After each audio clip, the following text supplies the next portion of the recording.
Assalamualaikum, hi, my name is Rahim Aim and you are watching Budak Perhatian Channel.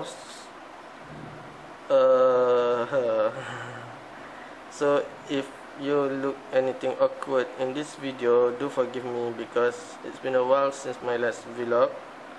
So do have fun and enjoy it.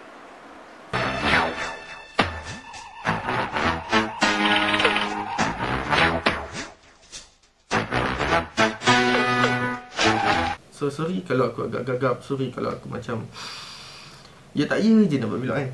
Just want to share you something, you, not you but you guys. Semalam adalah pengalaman, nak kata buruk tak, pahit tak, manis tak, gula, garam, asam, secuil rasa mungkin. Nak dijadikan cerita, semalam aku boleh terlupa.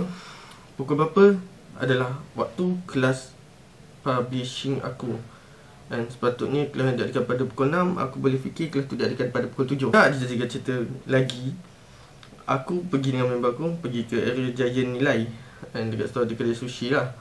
Dan kami beli sushi. Nak dijadikan cerita tambahan pula, lepas beli sushi, time beli sushi tu, aku kontak member aku, dia kata, kelas start pukul apa? Dia member aku kata, kelas dah lama start.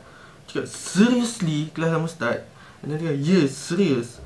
So aku pun macam, okay tak apa, kalau sir tanya apa-apa hal, kau beritahu sir aku lambat, aku ada hal. Dan aku pun drop phone. After beli sushi, member aku pula kata, let's lepak Burger King. So aku macam, weh kau gila, aku ada kelas bhai, aku ada kelas, kau tak, aku ada kelas. So dia pun macam, alah kita beli sekejap kelas kau tak payah pergi. Aku pun cakap, pala otak kau lah, aku nak pergi kelas weh, kelas tu penting, ilmu kot. So after beli sushi, kita pun siap-siap rush. Aku pun rush nak balik ke USIM untuk pergi ke kelas. But before aku pergi USIM, aku hantar member aku dulu ke kedai makan untuk beli makanan sebab dia kata dia lapar gila.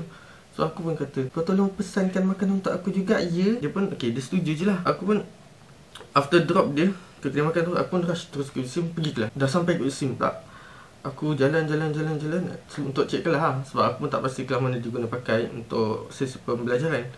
So aku pergi kelas and then aku tengok, wow, semua pelajar dekat dalam kelas except aku. So aku pun masuk kelas dalam keadaan rush, dalam keadaan tak apa-apa. Aku masuk kelas. Kemudian bila aku masuk kelas tu, orang semua macam dan lecturer aku pula macam aku pula. So bila nak jadikan cerita, bila aku masuk, ada suara tu mesej aku, serius macam ni lah lebih kurang mesej dia. Dia kata, takut aku tengok kau ni. Dan member aku yang lain pula tanya, kau asal kau macam ni? Kau kenapa? Apa yang berlaku kat kau? Macam kena rompak. Dan ada member Nigeria pula kata, you are a swag. So aku pun macam, yes, I'm a swag person. Swag. Cerita tambahan dia pula, cerita tambahan mungkin tak menarik bagi korang, tapi menarik bagi aku. Cerita tambahan dia pula, time tu kita ada presentation. Bukan kumpulan aku lah, kumpulan lain presentation. So aku ni jenis yang suka participate dalam presentation, tanya soalan anything. Bila aku nak tanya soalan tu, orang macam lecturer pula backup aku. Dia kata tak apa, biarlah. And dia baru sampai, dia macam nak participate. So aku dengan bangga kan, dapat backup dulu lecturer. So aku pun participate dengan tanya soalan yang sepatutnya, yang logika fikiran boleh terima.